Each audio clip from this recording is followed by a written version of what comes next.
Preparing for a finance and accounting interview. You've reached Candy Mentor, and this video is for you. We'll walk through 30 key questions you're likely to face. For each question, you'll see a sample answer, followed by the key points to cover. Subscribe, like, and share, and drop a topic request in the comments. Question 1. Walk me through the 3 financial statements and how they connect. The income statement shows profitability over a period, starting with revenue and ending with net income. Net income flows into retained earnings on the balance sheet and becomes the starting point for operating cash flow. Non-cash expenses like depreciation are added back. Working capital changes adjust cash. Capex affects fixed assets, and financing activities change debt and equity. The balance sheet ties everything together, because assets must equal liabilities plus equity.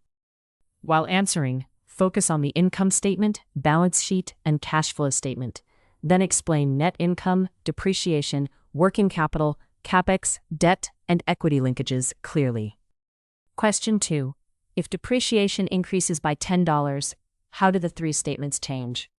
Assuming a 25% tax rate, a $10 increase in depreciation reduces pre-tax income by $10 and net income by $7.50. On the cash flow statement, net income is down $7.50, but depreciation is added back by $10, so cash flow from operations rises by $2.50. On the balance sheet, PP&E decreases by $10, cash increases by $2.50, and retained earnings decrease by $7.50. The balance sheet still balances. Make sure to cover tax impact, net income reduction, depreciation add back in cash flow, lower PP&E, retained earnings movement, and why cash increases after taxes. Question 3. What is working capital, and why does it matter? Working capital measures the capital tied up in day-to-day operations, usually current operating assets minus current operating liabilities. I typically exclude cash, debt, and non-operating items. If accounts receivable or inventory rises, the company is using cash. If accounts payable rises, it is conserving cash. Working capital matters because a profitable company can still face liquidity pressure if cash is trapped in receivables or inventory. It directly affects operating cash flow and free cash flow. In your answer, talk about current operating assets and liabilities, cash conversion, liquidity, business model differences, and how working capital changes affect free cash flow. Question 4.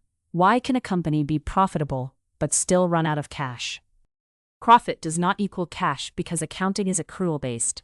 A company may record revenue before collecting cash, build inventory before selling products, or spend heavily on capex that does not fully hit the income statement immediately. It may also have principal debt repayments, which reduce cash but are not expenses. So even with positive net income, cash can fall if working capital absorbs cash, customers pay slowly, or investment and financing needs exceed operating inflows. Be sure to mention accrual accounting, revenue recognized before collection, inventory purchases, capex, debt service, delayed receivables, and the distinction between earnings and liquidity. Question 5. What is EBITDA, and why do analysts use it? EBITDA stands for earnings before interest, taxes, depreciation, and amortization. Analysts use it as a rough proxy for operating profitability because it removes capital structure, tax differences, and non-cash D&A. It is especially useful for comparing companies with different leverage or depreciation policies. But EBITDA is not cash flow. It ignores capex, working capital needs, cash taxes, and debt service. I use it as a starting point, not a final measure of value or liquidity. While answering, focus on EBITDA as operating profitability before financing, taxes, and non-cash depreciation, but also note limitations around capex, working capital, and accounting quality. Question 6. What is the difference between gross margin, operating margin, and net margin? Gross margin is gross profit divided by revenue, showing how much profit remains after direct production or service costs. Operating margin is operating income divided by revenue, so it includes overhead, selling, and administrative expenses. Net margin is net income divided by revenue, after interest, taxes, and other below-the-line items. I look at gross margin for product economics, operating margin for business efficiency, and net margin for the finite return available to shareholders.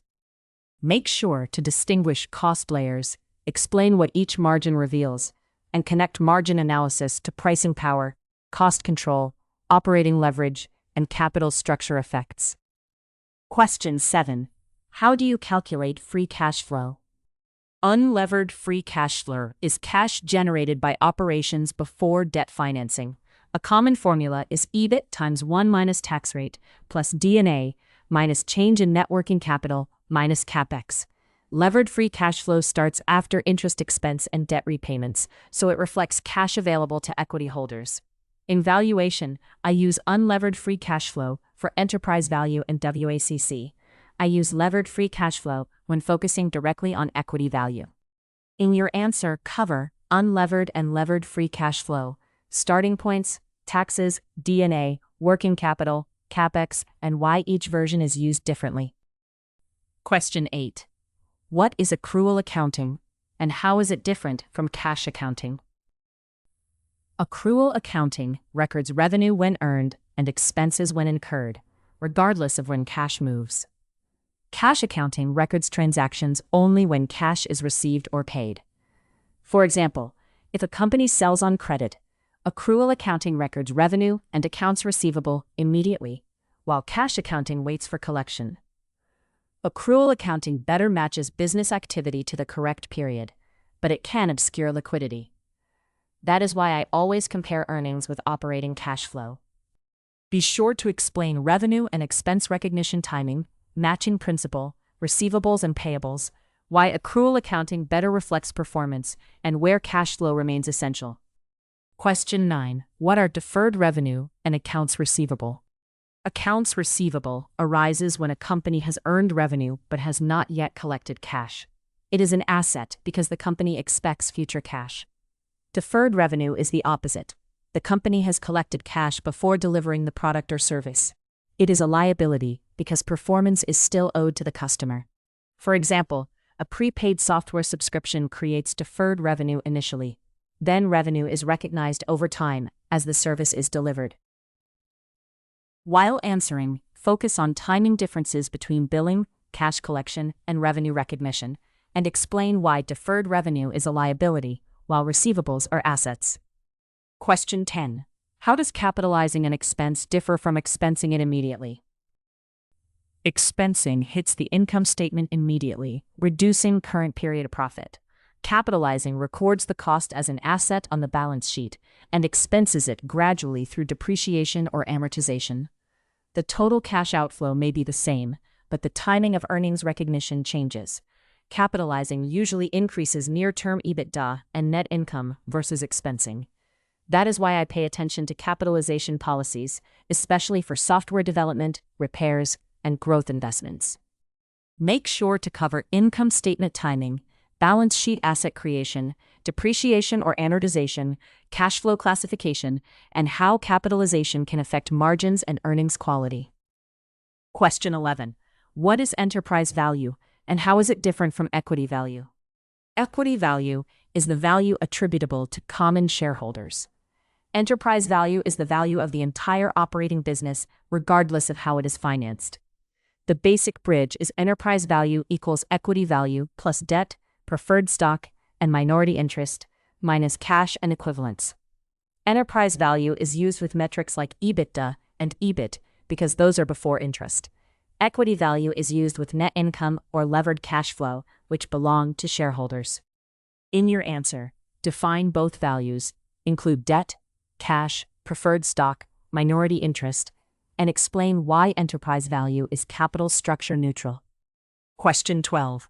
Why do we subtract cash when calculating enterprise value?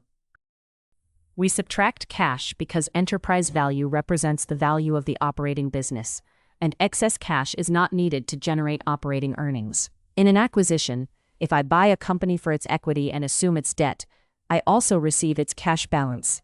That cash effectively reduces the net purchase price. Practically, enterprise value uses net debt rather than gross debt. The nuance is that some minimum operating cash may be required and not truly excess. Be sure to explain cash as a non-operating asset, acquisition economics, net debt, excess versus operating cash, and how cash reduces the effective purchase price. Question 13.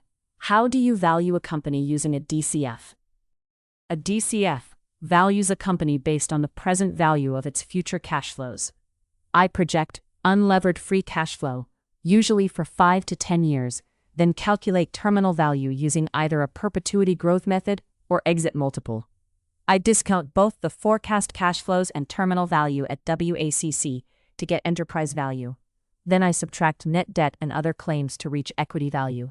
Sensitivities on WACC and terminal assumptions are critical. While answering, cover projected unlevered free cash flow, discounting at WACC, terminal value, enterprise value, net debt bridge, and sensitivity analysis. Question 14.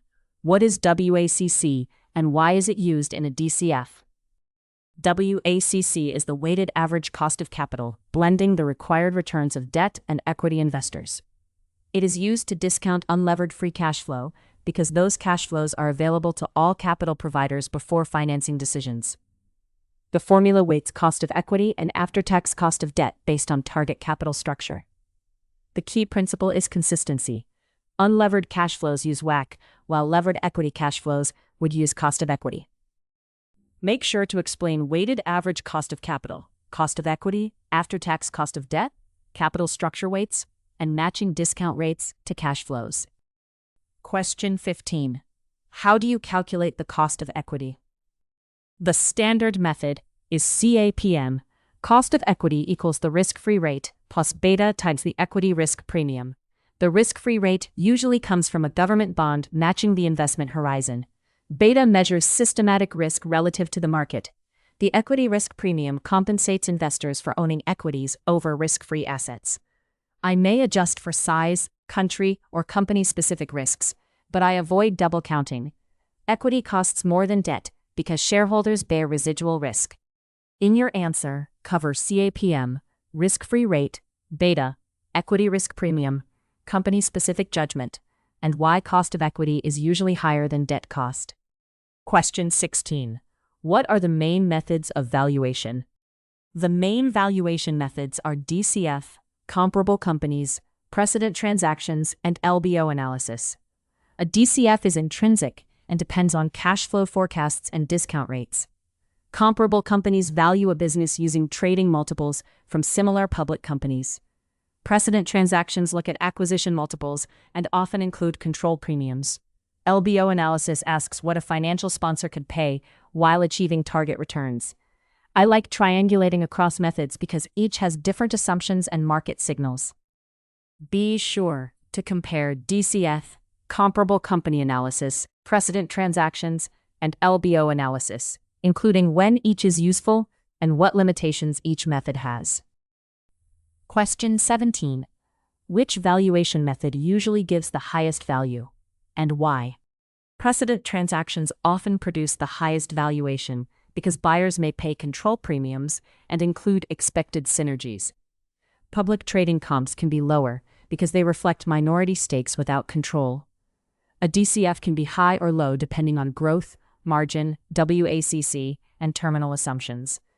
LBO valuation is often constrained by debt capacity and required sponsor returns. I would not treat any method as automatically highest. I would explain the deal context and assumptions. While answering, avoid overgeneralizing. Explain control premiums, synergies, market conditions, DCF assumption sensitivity, and why precedent transactions often appear highest. Question 18. What makes a company attractive for an LBO? An attractive LBO target has predictable cash flows because debt must be serviced reliably. I also look for strong margins, limited cyclicality, manageable capex, and opportunities to improve operations. A defensible market position helps protect downside risk. The company should support meaningful leverage without starving the business. Sponsors also care about entry valuation, management strength, and exit routes. The ideal case is buying a stable platform, improving EBITDA, deleveraging, and exiting at an attractive valuation. Make sure to cover stable cash flows, strong margins, low capex, defensible market position, debt capacity, asset base, management quality, and clear exit opportunities. Question 19. How does debt affect returns in an LBO? Debt can increase equity returns because it reduces the sponsor's initial equity investment. If the company generates cash and pays down debt, more enterprise value flows to equity at exit. For example, buying a business with 60% debt means the sponsor controls the asset with less cash upfront. But leverage cuts both ways. Interest expense and principal repayments create risk. If EBITDA falls or exit multiples compress, equity value can decline very quickly. In your answer, explain leverage, equity contribution, debt paydown, interest burden, downside risk, and how operational performance and exit multiple drive sponsor returns. Question 20. What is revenue recognition and why is it important? Revenue recognition determines when a company records revenue in its financial statements. The core idea is that revenue should be recognized when the company satisfies its performance obligation to the customer, not necessarily when cash is received. This matters because revenue drives margins, growth rates, commissions, covenants, and valuation multiples. Aggressive revenue recognition can inflate earnings temporarily. In interviews, I would connect the accounting rule to business reality. Has the customer actually received value? Be sure to mention recognizing revenue when performance obligations are satisfied, not simply when cash is received, plus contract terms, collectibility, and earnings quality implications. Question 21.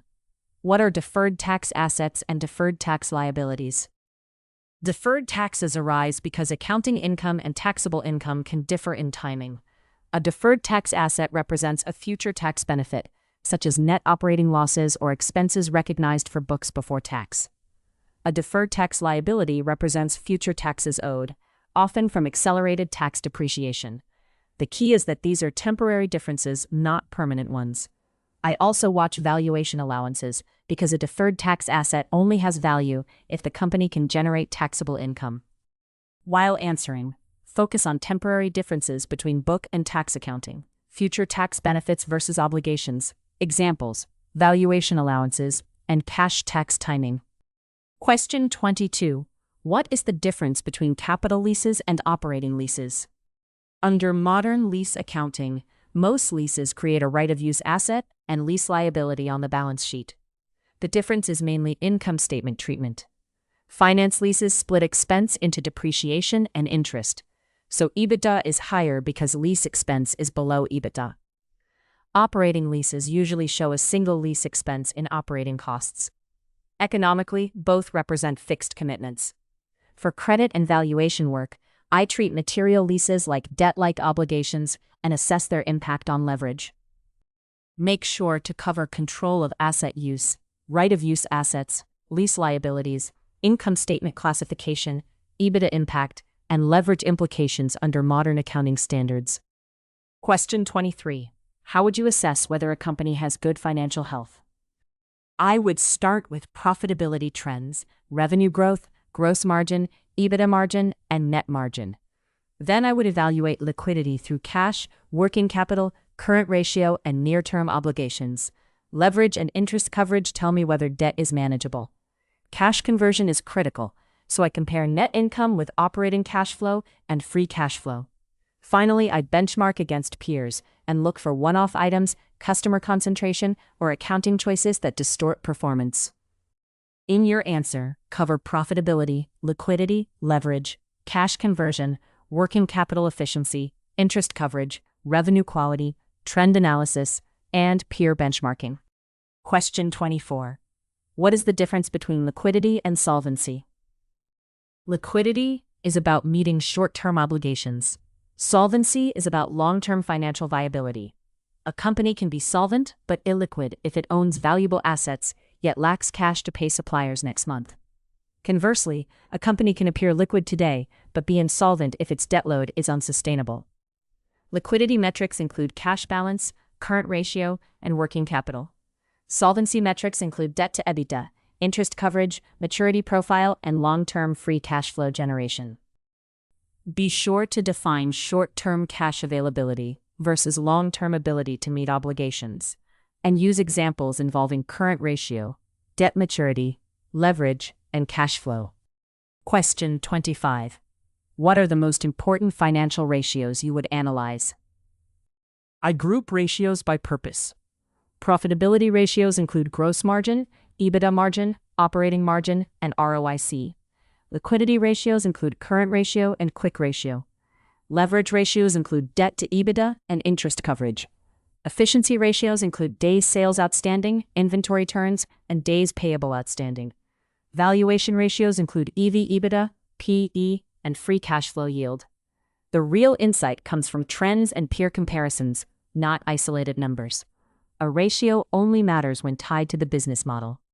While answering, organize ratios into profitability, liquidity, leverage, efficiency, and valuation categories, and explain that ratios are most useful when compared over time and against peers. Question 26. What is ROIC, and why is it useful? ROIC measures how efficiently a company generates after-tax operating profit from the capital invested in the business. A common formula is NOPAT divided by average invested capital. It is useful because growth only creates value when returns exceed the cost of capital. A company growing revenue quickly but earning low returns may destroy value. I like ROIC because it connects profitability, asset efficiency, and capital allocation. Sustained high ROIC often signals a durable competitive advantage. Make sure to cover return on invested capital, NOPAT, invested capital, value creation versus cost of capital, and why ROIC can be better than growth alone. Question 27. How would you explain a negative cash conversion cycle? A negative cash conversion cycle means the company receives cash from customers before it pays suppliers.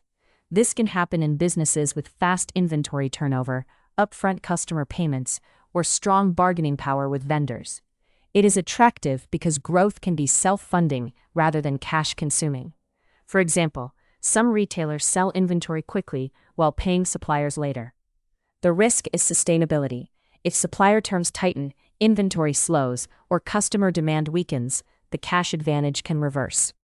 In your answer, discuss collecting cash before paying suppliers, inventory efficiency, payables timing, business model advantages, and why sustainability depends on supplier relationships and growth. Question 28. What is the difference between maintenance capex and growth capex? Maintenance capex is the spending required to keep the existing asset base and earnings power intact. Growth capex is investment intended to expand capacity, enter new markets, or create additional revenue. The distinction matters because free cash flow after maintenance capex shows sustainable cash generation, while growth capex may be discretionary. In practice, a split is often judgmental. I would compare capex to depreciation, management disclosures, capacity growth, and historical performance to assess reasonableness. Be sure to explain capex required to sustain current operations versus investment for expansion, why the split matters for free cash flow, valuation, and management judgment. Question 29. How do you handle non-recurring items in financial analysis? I adjust for non-recurring items to understand normalized performance, but I am careful not to blindly accept management's adjustments. True one-offs might include a major legal settlement, disaster-related cost, or discontinued operation. But recurring restructuring charges, frequent acquisition costs, or ongoing stock-based compensation may be part of the business economics. I would review several years of history and footnotes. The goal is not to make earnings look better. It is to estimate sustainable cash generation. While answering, focus on normalizing earnings, identifying true one-offs, management adjustments, restructuring charges, stock-based compensation, litigation, and maintaining skepticism around adjusted EBITDA. Question 30. If you had only 5 minutes to review a company, what would you look at first? I would first scan revenue growth, gross margin, EBITDA margin, and net income trends to understand performance direction. Then I would compare net income with operating cash flow to test earnings quality. Next, I would check leverage, interest coverage, cash balance, and debt maturities for risk. I would also look at capex, working capital, and customer concentration if available. Finally, I would compare valuation multiples with peers. In 5 minutes, I want performance, cash, risk, and price. Make sure to give a practical prioritization: revenue growth, margins, cash flow, leverage, liquidity, valuation, accounting red flags, and business model context rather than random metrics. If you are still with us, congratulations. You are much ahead of the rest and serious about preparing for your interview. We hope we were able to add value to your preparation and create some helpful content. Do not forget to like and share this video. Your small act can do great things for us.